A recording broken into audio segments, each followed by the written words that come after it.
Willkommen zu dieser technischen Anleitung zum Thermomix TM31. Wir sind Kelatos Informática, Spezialisten für technische Reparaturen.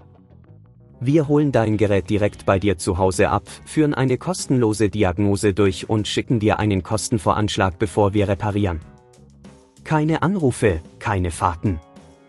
Wir befinden uns in der Calle Joaquín María López 26, Madrid.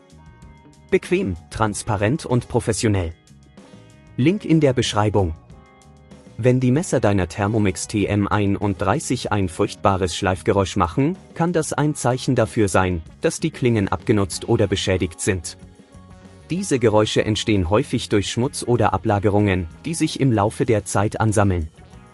Wenn du das Problem nicht rechtzeitig behebst, können weitere Schäden am Gerät auftreten, die teurer zu reparieren sind. Für diese Reparatur benötigst du einige grundlegende Werkzeuge, einen Kreuzschraubendreher, einen Torx-Schraubendreher, eine Zange, sowie die neuen Klingen für deinen Thermomix TM31. Zuerst musst du den Thermomix sicher öffnen.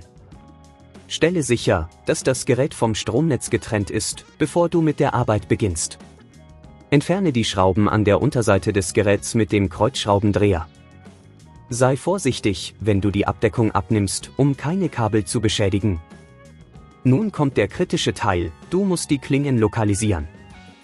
Diese befinden sich im Inneren des Mixbehälters. Wenn du die Klingen gefunden hast, überprüfe sie auf Beschädigungen.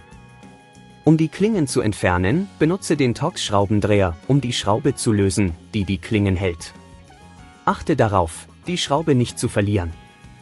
Wenn dir das an dieser Stelle zu kompliziert wird, denk daran, dass wir bei Kelatos dein Gerät zu Hause abholen und es dir repariert zurückschicken. Nach dem Entfernen der alten Klingen kannst du die neuen Klingen einsetzen. Stelle sicher, dass sie richtig sitzen und ziehe die Schraube wieder fest. Achte darauf, nicht zu viel Druck auszuüben, um die Klingen nicht zu beschädigen. Sobald alles wieder zusammengebaut ist, setze die Abdeckung wieder auf und schraube sie fest. Überprüfe, ob alle Teile an ihrem Platz sind und stecke das Gerät wieder in die Steckdose. Teste, ob die Klingen jetzt richtig funktionieren und keine Geräusche mehr machen. Tipp zur Vorbeugung: Reinige die Klingen regelmäßig und achte darauf, dass sich keine Lebensmittelreste ansammeln. So kannst du die Lebensdauer deiner Klingen verlängern und zukünftige Probleme vermeiden. Wenn du kein Risiko eingehen willst, bei Kelatos holen wir dein Gerät ab, reparieren es und liefern es dir nach Hause, deutschlandweit. Link in der Beschreibung.